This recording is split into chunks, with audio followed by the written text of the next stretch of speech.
누나 결혼식에 다녀오겠다며 교도소에서 외출을 나왔던 30대 미결수가 공주에서 전자발찌를 끊고 차량으로 도주했습니다. 경찰이 추적에 나섰지만 소재 파악에 어려움을 겪고 있습니다. 참사 이후 휴교에 들어갔던 고 김하늘 양의 모교가 일주일 만에 문을 열어 저학년 학생부터 등교를 시작했습니다.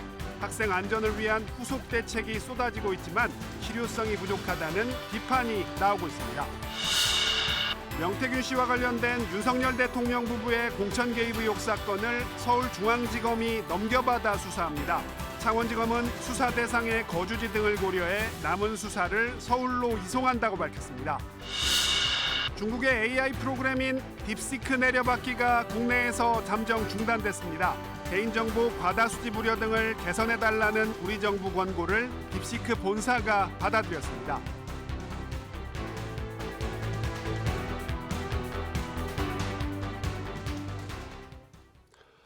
여러분 안녕하십니까? 대전 세종 충남 7시 뉴스 시작합니다. 가족 결혼식에 다녀오겠다며 구속 집행정지를 받고 교도소에서 외출을 나왔던 30대 수용자가 전자발찌를 끊고 달아났습니다. 경찰이 탈주범을 추적하고 있지만 소재 파악에 어려움을 겪으면서 추가 범죄 우려도 나오고 있습니다. 첫 소식 박연선 기자입니다. 안양교도소에 수용돼 있던 30대 미결수 A씨가 외출 복귀를 앞두고 잠적했습니다. 강력 사건으로 기소돼 1심에서 유죄 판결을 받고 상급심이 진행되던 도중 부산에서 열리는 누나 결혼식에 참석한다며 법원에서 구속 집행정지를 허락받아 지난 14일 외출한 뒤 벌인 일입니다. 본래 복귀 시한이 어제였는데 당일 새벽 6시 반쯤 차고 있던 전자발찌 신호가 끊겼고 이를 인지한 대전보호관찰소가 바로 검찰과 경찰에 알렸습니다. 30대 A씨는 인적이 드물고 통행량이 적은 이곳 충남 공주의 한 산길에 전자발찌를 끊어버리고 차량을 이용해 도주했습니다. 경찰은 현재 인력 40여 명을 투입해 A씨의 소재 파악에 주력하고 있습니다. 그러나 전자발찌가 발견된 곳에 CCTV가 없고 도주 방향을 특정하기 어려워 추적에 난항을 겪고 있습니다. 경찰은 A씨에 대해 출국 금지를 요청하고 검찰과 공조해 행적을 쫓고 있지만 장기화할 경우 도피 자금 마련 등을 위한 추가 범죄가 발생할 수 있다는 우려도 제기되고 있습니다. KBS 뉴스 박연선입니다. 참사 이후 휴업에 들어갔던 고 김하늘 양의 모교가 일주일 만에 문을 열어 학생들의 심리 지원에 들어갔습니다. 학생과 학부모, 주민의 심리 안정을 돕기 위한 각계의 지원 활동도 줄을 잇고 있습니다. 양민호 기자입니다. 휴업 일주일 만에 1, 2, 3학년 학생들이 학교를 찾았습니다. 평소보다 등굣길에 함께한 학부모들이 많았습니다. 학부모 동의하에 희망하는 학생들에게는 애도 교육과 위기 스크리닝 검사가 제공됐습니다. 그렇지 않은 학생은 특별 상담실에서 개별 애도 작업에 참여할 수 있도록 했습니다. 내일은 4, 5, 6학년 학생들에게 같은 프로그램이 제공됩니다. 경찰도 학교 전담 경찰관 등 인력 15명과 지구대 순찰차 등을 투입해 등하굣길 안전을 강화했습니다. 학교 주변 순찰을 세심하고 촘촘히 시행을 해서 학생들이 안심하고 학교를 다닐 수 있도록 순찰을 적극적으로 추진하도록 하겠습니다. 충격을 받았을 학부모와 주민을 대상으로도 찾아가는 심리 지원 서비스가 시작됐습니다. 전문 인력과 장비를 갖춘 마음 안심버스가 학교 인근에 배치돼 21일까지 운영됩니다.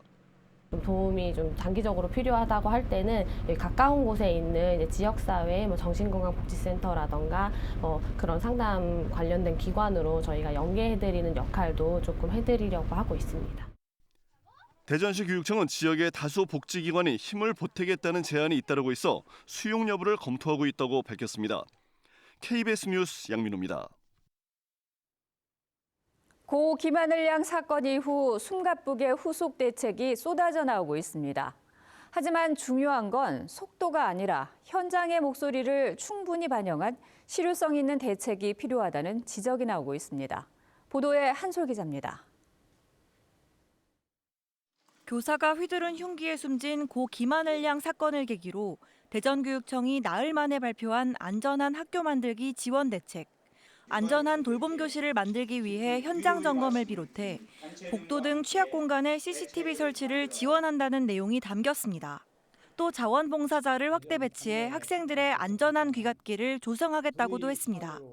현장에서는 우려의 목소리가 나오고 있습니다. 책임과 보상이 없는 자원봉사자에게 학생 안전 업무를 떠넘겨서는 안 된다는 겁니다. 교육청에서는 안전대책으로 말하자면 자원봉사를 대책을 지금 시급하게 마련한다고 하는데 그거는 일시적인 거고요. 늦은 시간까지 교내에 머무는 돌봄교사와 학생을 보호하기 위해 학교 안전경찰관과 귀가 지원 인력을 배치하는 등 현실적인 대책을 마련하라는 요구도 나왔습니다. 교원의 정신건강을 관리하고 학교 안전을 강화하는 이른바 하늘이법 제정과 관련해서도 현장의 목소리를 충분히 듣는 게 우선이라는 지적입니다. 교사가 병원에 누워있기 때문에 체포하지도 못하고 조사도 못하고 있는 상황에서 정확한 원인 분석도 없이 졸속으로 추진하는 법안에 대해서 굉장히 우려스러운 마음이고요. 학부모 단체들은 또 학교 현장에서 발생한 비극에 대한 설동호 대전시 교육감의 공개 사과도 촉구했습니다. 이에 대해 대전시 교육청은 별도의 입장을 내놓지 않은 가운데 후속 안전대책을 검토 중이라고 밝혔습니다. KBS 뉴스 한솔입니다. 자신이 다니던 학교에서 40대 교사가 휘두른 흉기에 숨진 고 김하늘 양 사건과 관련해 경찰이 일주일째 가해 교사에 대한 대면 조사에 어려움을 겪고 있습니다. 대전 서부경찰서는 응급수술 후 회복 중인 가해 교사의 경우 진술을 거부하는 상황은 아니지만 직접 조사가 불가능하다는 의료진 소견에 따라 대면 조사가 지연되고 있다고 밝혔습니다. 이런 가운데 경찰청 국가수사본부는 가해 교사에 대한 수사와 별개로 학교 측의 관리가 적절했는지 여부를 확인 중인 것으로 전해졌습니다. 지난주 서천에서 20대 아버지가 생후 11개월 된 딸을 폭행해 숨지게 한 사건이 뒤늦게 드러났는데요. 그런데 숨진 아이의 집이 기초수급을 받을 만큼 경제적으로 어려운 데다 아이의 아버지는 지적장애가 있어 세밀한 복지관리가 필요했지만 제대로 이루어지지 않은 것으로 확인됐습니다. 성룡희 기자가 취재했습니다. 생후 11개월 된 여자아이의 시신이 발견된 다세대 주택입니다. 경찰에 긴급 체포된 20대 아버지는 아이가 울고 보채 복부 등을 때려 살해했다고 진술했습니다. 숨진 아이가 지난해 9월 어린이집을 퇴소한 뒤 다른 어린이집에 등록하지 않는 점을 수상히 여긴 어린이집 원장의 신고가 있기 전까지는 아무도 모르고 있었습니다. 그런데 아이의 부모는 범행 이후 참회는커녕 행정복지센터에 부모 급여를 신청하는 등 숨진 아이를 생계수단으로 이용한 것으로 드러났습니다. 어린이집을 안 다니고 부모가 키울 때는 부모급여라고 해서 지원이 되거든요. 올해 1월 달에 신청을 하셔가지고 50만 원씩 지금 지원이 되고 있고요. 더욱 아쉬운 점은 숨진 아이의 집이 기초수급 가정인데다 아버지는 지적 장애가 있었지만 복지 지원과 위기관리 시스템이 제대로 작동하지 않은 점입니다. 지난해 5월 아이 부모가 통신비를 체납한 사실이 확인돼 지자체가 통합 사례관리 대상으로 지정하려고 했지만 아이의 어머니가 낯선 사람이 오는 게 싫다며 거부하자 세밀한 관리가 안 됐습니다. 복합적인 위기 요인이 있는 가정인 만큼 부모가 거부한다 해도 보다 적극적인 관리가 개입됐다면 아이가 생명을 잃는 비극만큼은 막을 수 있었을 거라는 지적입니다. 이 가정에 대한 문제점을 먼저 꼭 파악을 해야 되니까요. 안내를 충분히 했음에도 불구하고 애기 엄마가 졸업을 했기 때문에 저희가 사실은 접근할 수가 없었어요. 이번과 같은 비극적인 사건의 재발을 막기 위해서라도 사회 안전망의 빈틈을 메우기 위한 보완책이 시급합니다. KBS 뉴스 성용입니다. 대전 초등학생 피살 사건 이후 교원의 정신건강을 관리하는 이른바 하늘이법 입법이 급물살을 타고 있습니다. 이를 둘러싼 교사와 학부모들의 의견이 크게 엇갈리고 있는데요. 먼저 학부모들의 생각은 어떤지 참교육 학부모의 강영미 회장과 좀 더 자세한 이야기 나눠보겠습니다. 회장님 어서 오십시오. 네, 안녕하세요. 네. 자, 하늘이가 다녔던 학교도 오늘부터 저학년 학생들이 등교를 했다고 하더라고요. 그리고 이제 2주 뒤면 사실 대부분의 학교들이 개학을 하잖아요. 특히 초등학교 저학년 자녀를 둔 학부모들이 걱정이 많을 것 같은데 현재 학부모들 사이의 분위기는 어떻습니까? 앞으로 불안해서 학교를 어떻게 보내냐. 네. 그리고 이제까지는 학교에서 선생님 말씀 잘 들어야 한다고 가르쳤는데 네. 이제는 뭐라고 가르쳐야 될지 모르겠다. 네. 어떻게 교육을 시켜야 될까 이런 고민들을 계속 나누고 있고요. 네. 그리고 사실 학교가 가장 안전한 곳이라고 믿었기 때문에 더욱 충격이 크거든요. 네. 정말 교실에서 이런 일이 일어나리라고는 상상도 못했잖아요, 누구도. 네, 네. 그래서 불안감 그리고 우울감 게다가 분노감이 굉장히 높은 상황입니다. 네, 사실 저학년 학생들하고 선생님과의 관계는 뭐 심하게 얘기하면 인생을 좌우할 수 있는 그런 관계인데 선생님이랑 단둘이 있지 마라 뭐 이렇게 가르치는 학부모들도 계시더라고요. 네. 예. 너무 이제 놀라서 네. 절대로 선생님이 오라고 해도 네. 가지 가지 마라라까지 마라. 네. 가르치는데요. 사실 이전에는 저희가 학교에 가면 선생님이 엄마 아빠나 마찬가지다. 그렇죠. 네. 너희들을 안전히 보호해주고 그렇죠. 선생님의 지시에 잘 따라라라고 그렇죠. 계속 가르쳤는데 네. 이제는 단둘이 있으면 안 된다고 말해야 참. 되나 네. 정말 이런 현실이 너무 개탄스럽습니다. 네. 자, 그래서 정부는 이런 학교 안전을 강화하기 위해서 이른바 하늘이법 만들기에 속도를 내고 있습니다. 자, 하늘이법을 둘러싸고 뭐 학부모들 사이에서도 여러 가지 의견들이 나오는 것 같아요. 자, 먼저 회장님 어떻게 보십니까? 처음에는 네. 이렇게 사건이 벌어지자마자 다 멘탈 붕괴 상태라고 해야 되나요? 그랬죠. 예. 그래서 도저히 아무 생각도 할 수가 없었어요. 네.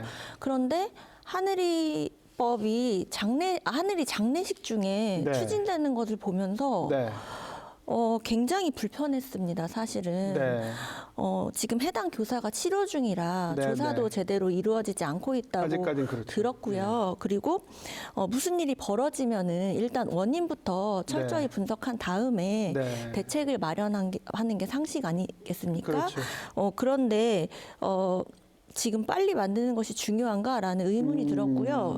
그리고 무엇보다 학교 안에서 벌어진 일이기 때문에 네, 네. 학교 구성원들의 목소리를 듣는 절차가 우선되어야 된다고 생각을 해요. 그런데 이런 과정 없이 무조건 빨리 만드는 것에만 네. 집중하는 것 같아서 굉장히 네. 우려스럽습니다. 교육당국이 어떻게 보면 면피용 후속 대책을 그냥 막 쏟아내고 있다 이런 느낌을 받으신 거군요. 네, 그래서 지금 대책이라고 나오는 것들을 보면은 네, 네. 좀 동의하기 어려운 것들이 많아요. 네. 뭐 돌봄 귀가할 때 네, 네. 도우미를 이렇게 같이 네, 네. 붙여서 안전도우미. 귀가시킨다? 네, 네. 이런 대책들이 나오고 있는데 네. 그 도우미는 그러면은 안전한가? 네. 그럼 아이가 혼자 학교에 있는 경우가 많거든요. 네. 화장실도 혼자 가요. 네. 그럴 때는 화장실 안까지 또 안전한 사람이 따라가야 되나? 네. 정말 이거는 대책이 아닌 것 같은데라는 네. 생각도 들어요. 그 중에서도 크게 논란이 되는 게 이제 정신질환으로 교직 수행이 어렵다 이렇게 판단되는 교사에 대해서 교육당국이 이제 직권으로 휴직 또 뭐 면직 이걸 가능하게 하는 이 제도잖아요. 이 제도를 둘러싸고 선생님들은 강하게 반발하시더라고요. 이 문제는 어떻게 보십니까? 처음에는 저도 사건 듣자마자 네.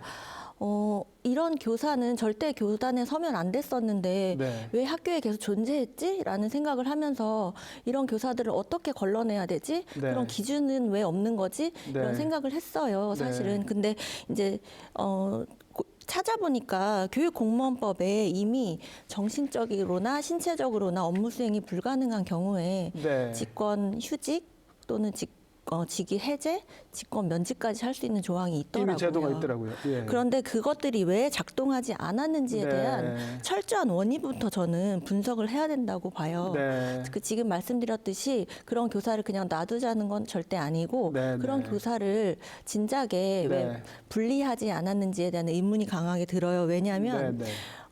이미 그 교사는 몇 년 전부터 네.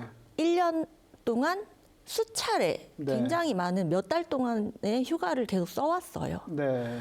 그러면은 그것만 보더라도 아이들을 수업하기 어려운 상태에 있는 거잖아요. 네. 그리고 지난 해에도 하반기에만 80일 이상 조퇴와 휴가를 썼다고 합니다. 네. 그런데도 그런 교사를 왜 아무런 절차 없이 복직시켰는지 네. 이 부분에 대해서 전 철저하게 따져봐야 된다고 생각을 하고요. 네, 네. 무엇보다 법이나 제도를 만들 때는 네. 학교 구성원들의 인권이 모두 존중되는 방향으로 네. 좀 신중하게 설계를 해야 된다고 생각합니다. 마지막으로 뭐 학교는 최후의 보루잖아요. 전쟁 상황에서도 안전해야 되는 곳인데, 자, 학교가 우리가 이제 아이들을 학교에 믿고 맡길 수 있게 하기 위해서 어떤 부분이 더 보완돼야 된다고 생각하십니까? 저는 이 사건이 교육 관료들의 안전 불감증과 무능으로 벌어진 일이라고 네. 보고 있거든요. 네. 그 부분에 대한 각성과 사과가 가장 우선되어야 합니다. 네. 책임질 사람 있으면 책임지고요. 네. 처벌받을 사람 있으면 처벌을 받아야 합니다. 네.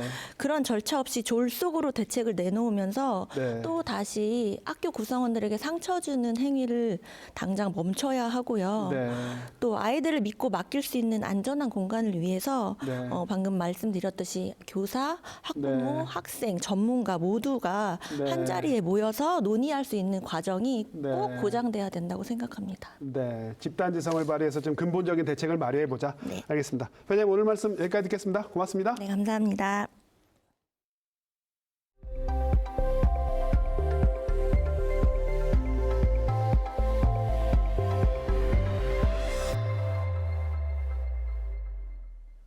창원지방검찰청이 윤석열 대통령 부부 공천 개입 의혹과 관련해 중간 수사 결과를 발표하고 사건을 서울중앙지검으로 보냈습니다.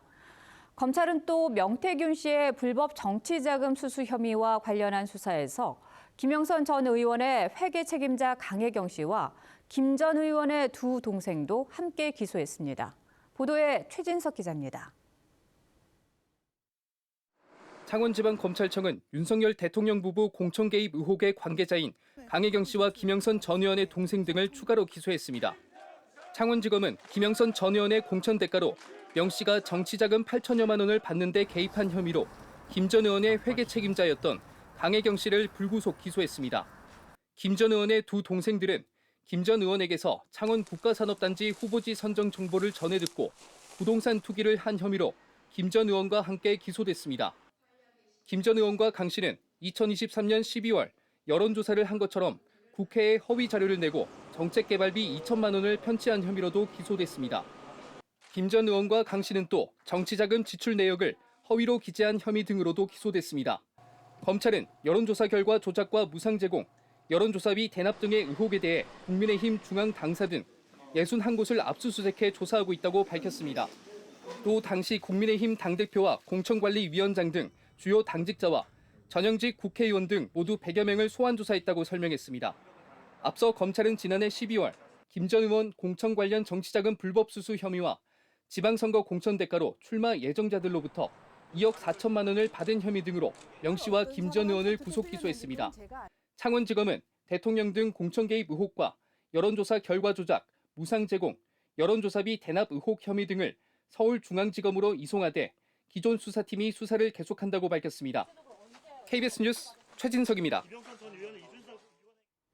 김현태 707 특수임무단장이 국회 국방위원회 현안 질의에 출석해 국회 단전 조치는 윤 대통령이 아닌 곽종근 전 특수사령관 지시였다고 진술했습니다. 민주당은 윤 대통령 지시가 없었다는 건 말이 되지 않는다며 맞받았습니다. 이희연 기자의 보도입니다. 국민의힘 소속 위원장이 직권으로 소집한 국회 국방위 현안 질의. 계엄 당시 국회에 투입됐던 김현태 707 특수임무단장이 참고인으로 출석했습니다. 김현태 단장은 국회 단전 시도에 대해 윤 대통령이 아닌 곽종근 전 사령관 지시였다고 밝혔습니다. 국회를 단전시킨 배경에는 계엄 해제 의결을 막으려던 윤석열의 지시가 있었습니다. 이렇게 얘기를 했거든요. 단전 관련해서는 대통령 지시가 일체 없었습니다. 많은 분들이 맡고 계셔서 들어갈 수가 없다. 이런 보고를 드리는 와중에 사령관께서 그러면 혹시 뭐 전기라도 내릴 수 있으면 찾아봐라. 당시 국회 본관 지하 1층에서 스위치를 내리자마자 비상등이 켜졌기 때문에 민주당의 주장처럼 암흑천지 상황도 아니었다고 반박했습니다. 계엄 직후 민주당 의원들이 곽 전 사령관을 접촉하며 회유한 정황이 있다고도 주장했습니다. 이미 대세는 기울었다. 민주당이 지켜줄 것이다. 이런 말을 많이 했고 노란 메모지에 기록을 쭉 하셨습니다. 사령관께서 말한 게 본인이 적은 거가 다르다. 아까 그거 아니었지 않냐 이런 식으로. 민주당 의원들은 합의되지 않은 일사일정이라며 항의한 뒤 퇴장했습니다. 곽 전 사령관 회유 의혹을 부인하면서 오히려 김 단장을 여당이 회유한 게 아니냐고 따졌습니다. 여당의 입장에서 계속 질의하면 그것이 회유와 강요에 의한 질의이지 이게 어떻게 진실을 바로잡는 과정이 될 수가 있겠습니까? 현안 질의에 출석한 김선호 국방부 장관 직무대행은 제복 입은 군인들이 무분별하게 언론에 나가거나 자기 입장을 표명한 데 대해 추후 인사 조치로 책임을 묻겠다고 밝혔습니다. KBS 뉴스 이희연입니다. 헌법재판소가 추가로 지정한 윤석열 대통령 탄핵 심판의 9차, 10차 변론 기일이 이번 주 진행됩니다. 특히 오는 20일 10차 변론 기일에는 한덕수 국무총리 등에 대한 추가 신문이 진행될 예정인데 윤 대통령 측이 형사재판 일정과 겹친다며 변론 기일 연기를 신청해 헌재가 이를 받아들일지 관심입니다. 강푸른 기자입니다. 헌법재판소는 내일과 20일 윤 대통령 탄핵 심판에 변론을 추가했습니다. 내일 열리는 9차 변론 기일에는 증거 조사와 함께 탄핵 소추 사유에 대한 양측의 입장을 듣는 시간이 2시간씩 주어집니다. 20일 10차 변론에선 한덕수 국무총리와 홍장원 전 국정원 1차장, 조지호 경찰청장 등 3명에 대한 증인 신문이 진행됩니다. 한 국무총리의 경우 증인 신청이 한 차례 기각됐는데 윤 대통령 측이 증인 신청 기각과 재판 진행에 대해 강하게 문제를 제기한 것이 받아들여진 것으로 보입니다. 지금과 같은 심리가 계속된다면 대리인단은 중대한 결심을 할 수밖에 없다는 점을 말씀드립니다. 한 총리 증인 신문에서는 개엄 당일 국무회의의 적법성이, 홍 전 차장은 체포조 의혹과 관련해 조태용 국정원장과 진술이 엇갈리는 부분이 쟁점이 될 것으로 보입니다. 조지호 청장도 체포조 의혹에 연루돼 있는데 암투병을 이유로 다시 불출석할 가능성도 있습니다.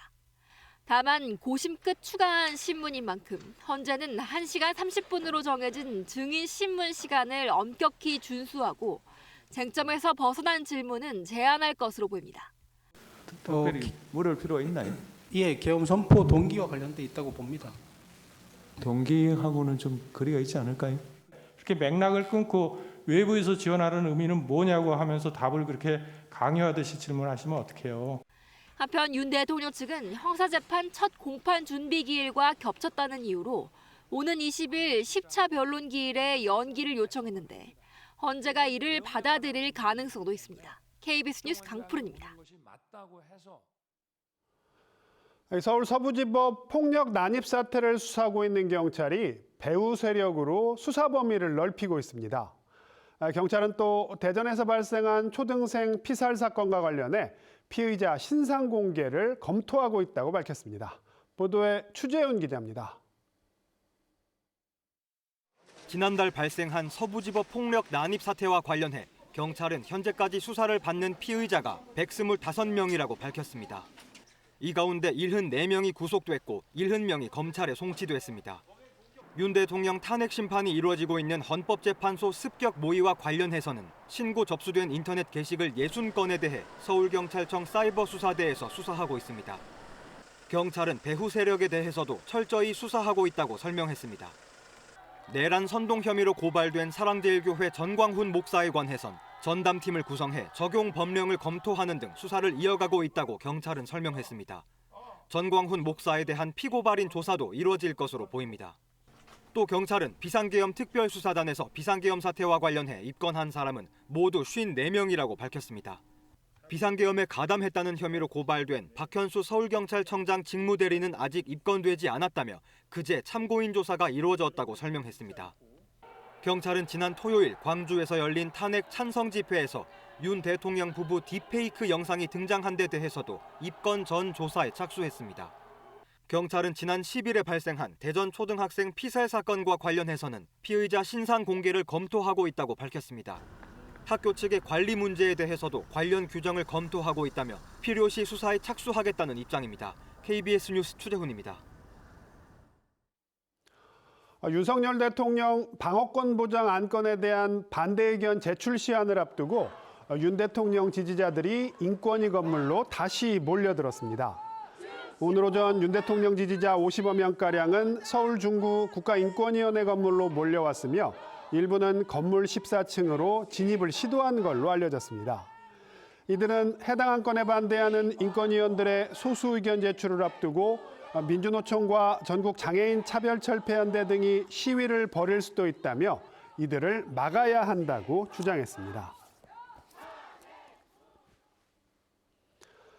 민주당 이재명 대표의 상속세 완화 발언을 둘러싸고 정치권의 공방이 뜨겁습니다. 국민의힘은 상속세 개편의 핵심인 최고세율이나 없이 말로만 우클릭하고 있다고 지적했고, 민주당은 서민 부담을 덜기 위해 증세를 막자는 취지라고 반박했습니다. 김청윤 기자가 보도합니다. 민주당 이재명 대표의 상속세 개편안은 부동산 상속세 부담 완화가 핵심입니다. 현행 일괄공제 5억, 배우자 공제 5억을 각 8억과 10억으로 증액해 18억 원까지는 상속세가 부과되지 않게 한다는 겁니다. 물가도 올랐는데 집값도 올랐는데 그 기준을 그대로 유지하니까 이 서민들의 세금이 늘어났잖아요. 우리가 이 감세를 해주자는 게 아니고 사실은 증세를 막자는 겁니다. 국민의힘은 문재인 정부 시절 집값 상승으로 주택 상속 관련 세제 개편도 필요하지만 핵심은 기업 승계 부담 완화라고 지적했습니다. 과거 정부 여당이 만든 상속세 개정안을 이 대표가 부자 감세라고 반대했다며 양치기 대표, 무책임 정치라고 비판했습니다. 우클릭하는 척만 하면 되니 일단 던지고 보자는 식입니다. 국민 혈세로 현금을 뿌리면 경기가 살아납니까? 조국 혁신당은 양당의 상속세 감세 논쟁 자체가 유감이라며 어려운 국가 경제를 더욱 힘들게 할 거라고 강조했습니다. 지금 먼저 걱정해야 할 것은 감세로 쪼그라든 국가 재정 지출 확대를 통한 경기 회복입니다. 오늘 국회 산업통상자원 중소벤처기업위 소위에서는 대규모 전력이 필요한 산업에 전력망 확충을 지원하는 국가기관 전력망 확충 법안이 여야 합의로 통과됐습니다. KBS 뉴스 김청윤입니다. 부산 리조트 화재 사망자 6명을 부검한 결과 모두 일산화탄소 중독으로 숨진 것으로 확인됐습니다. 불이 난 리조트는 개장을 앞두고 공사가 급하게 진행됐고 화재 대비 안전교육도 제대로 이루어지지 않았다는 지적이 나옵니다. 최위지 기자가 취재했습니다. 오는 5월 개장 목표로 공사가 진행 중이던 리조트. 지난해 12월 이미 사용 승인 허가가 났지만 불이 난 당일에도 800명 넘는 인원이 투입돼 인테리어 공사가 한창이었습니다. 5월 준공이니까 조금 많이 급하게 진행됐고 현장이 엉망이었다고 하셨고요. 앞서 지난해 11월에도 시공사가 신청한 사용 승인 허가가 관할 군청으로부터 보완 명령을 받은 사실도 확인됐습니다. 소방서로부터 먼저 소방시설 완공검사 증명서를 받아야 했음에도 이를 빠뜨린 겁니다. 소방서 측에서 우리한테 보완이 나왔어요. 그래가지고 우리가 그걸 갖다 정토 시스템을 해서 바로 보완 요구를 했죠. 공사 과정에서 작업자들에게 화재 대피 훈련은커녕 법정 필수 안전교육조차 제대로 이루어지지 않았다는 의혹도 제기됐습니다. 심지어 작업자들로부터 교육 확인 서류에 서명만 받았다는 주장도 나왔습니다. 교육 갔을 때 교육 내역은 하나도 없고 그냥 교육을 받은 걸로 사인을 하고 그냥 나가는 걸로 그런 식으로 너무나 부실하게. 국가수 부검 결과 숨진 작업자 6명의 사망 원인은 모두 일산화탄소 중독으로 확인됐습니다. 불이 순식간에 번지면서 작업자들이 미처 대피하지 못하고 유독가스에 질식한 것으로 추정됩니다. 경찰은 시공사 관계자를 상대로 소방시설이 제대로 설치됐는지 등을 조사한 데 이어 내일 수사 진행 상황을 브리핑할 계획입니다. KBS 뉴스 최휘지입니다. 중국의 생성형 인공지능 딥시크를 당분간 국내 앱마켓에서 내려받을 수 없게 됐습니다. 개인정보 유출 우려 등에 따른 우리 당국의 잠정 중단 권고를 딥시크사가 받아들인 겁니다. 강나루 기자의 보도입니다. 가성비 AI 돌풍을 일으킨 중국 생성형 인공지능 딥시크. 하지만 과도한 개인정보 수집, 정보 유출 우려 등으로 정부 부처에서 잇따라 접근 차단 조치가 이루어졌습니다. 이 같은 우려가 계속 제기되자 국내 모든 앱마켓에서 딥시크 내려받기 서비스가 잠정 중단됐습니다. 개인정보보호위원회는 지난 15일 18시부터 내려받기 서비스가 중단됐고 개인정보 관련 개선이나 보완이 이루어진 후 재개될 예정이라고 밝혔습니다. 국내법에 따라 딥시크 서비스를 시정하기 위해선 시간이 걸리는 만큼 우선 서비스를 잠정 중단하고 개선할 것을 권고했는데 딥시크사가 이를 받아들였다는 겁니다.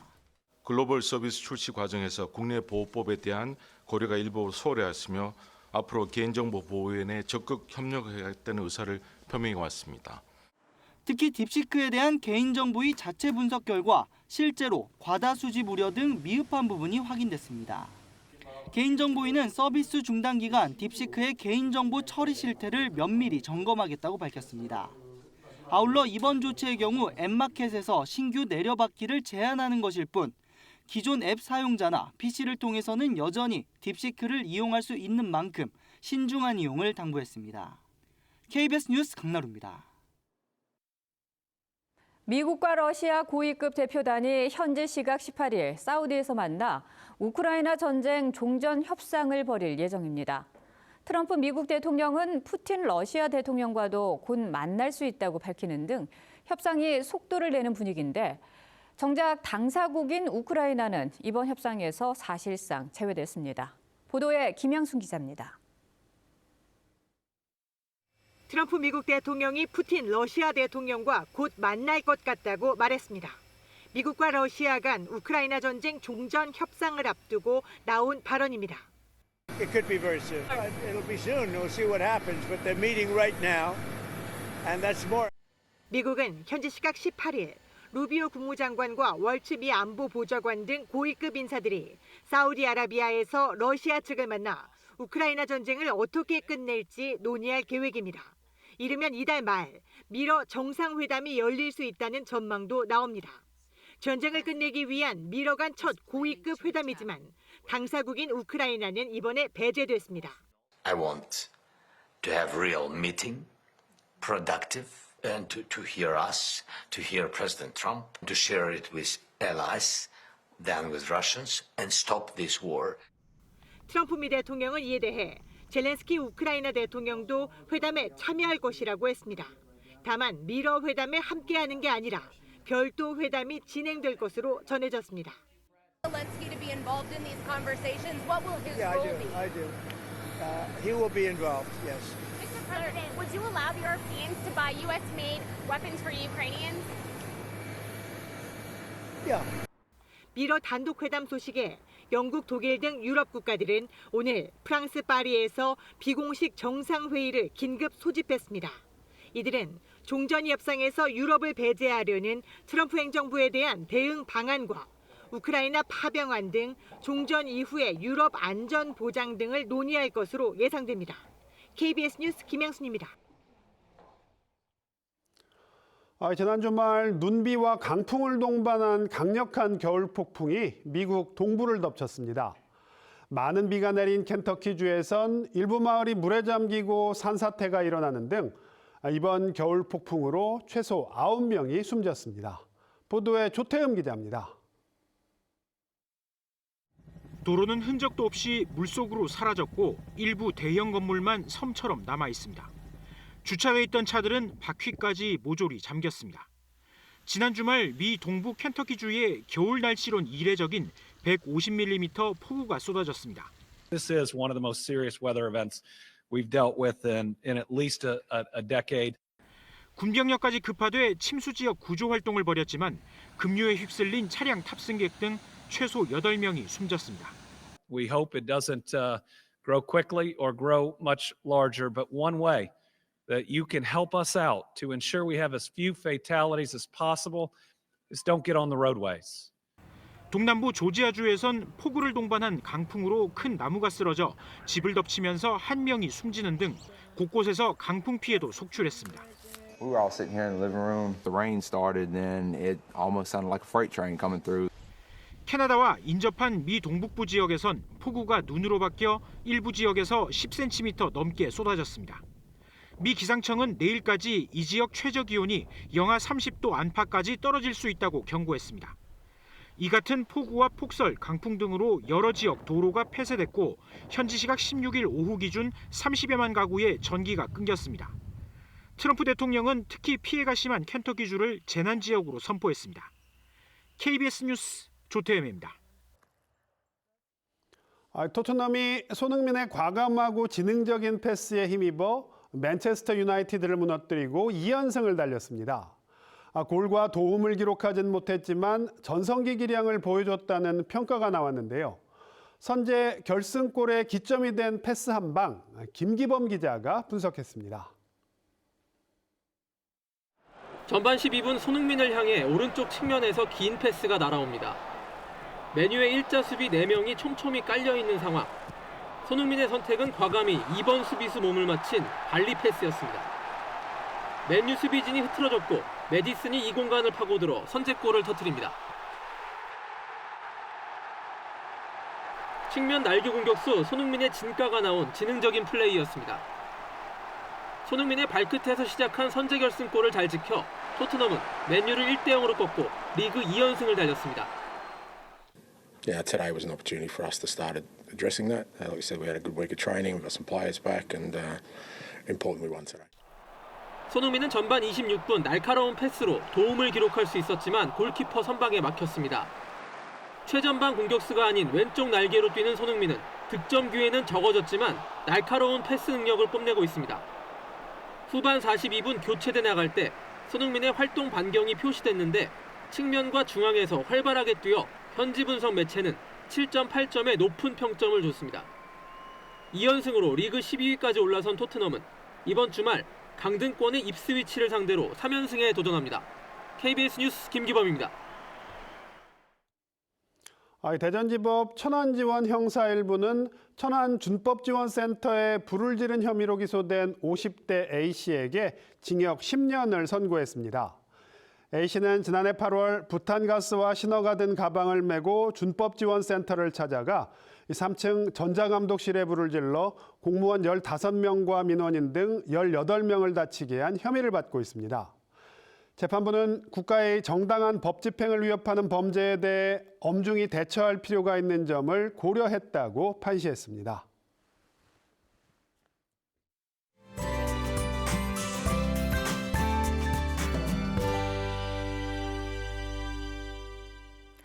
포근했던 주말이 지나고 다시 찬바람이 불기 시작했습니다. 이번 주는 예년 이맘때보다 추운 날씨가 이어지겠는데요. 내일 아침 대전이 영하 5도, 목요일에는 영하 7도까지 떨어지겠고요. 낮 기온도 4도 선에 그치면서 춥겠습니다. 당분간 차고 건조한 바람이 강하게 불겠습니다. 따라서 대기도 점차 건조해지겠는데요. 이런 날씨에는 작은 불씨도 큰 불로 번지기 쉬운 만큼 화재나지 않도록 각별히 주의하셔야겠습니다. 절기 우수인 내일도 하늘은 맑겠고요. 대기 확산이 원활해서 공기 깨끗하겠습니다. 내일 아침 논산이 영하 7도, 세종 영하 6도에서 출발하고요. 한낮에는 공주가 2도, 대전이 4도까지 오르겠습니다. 천안의 아침 기온 영하 7도, 한낮에 서산이 2도를 보이겠습니다. 청양의 아침 기온은 영하 8도까지 떨어지겠고요. 낮 기온은 부여가 4도까지 오르겠습니다. 바다의 물결은 서해 중부 먼바다에서 최고 3.5m까지 높게 일겠습니다. 당분간 하늘은 대체로 맑겠고요. 기온은 평년 수준을 밑돌겠습니다. 지금까지 날씨였습니다. 네, 오늘 준비한 소식은 여기까지입니다. 7시 뉴스 마칩니다. 시청해주신 여러분 고맙습니다.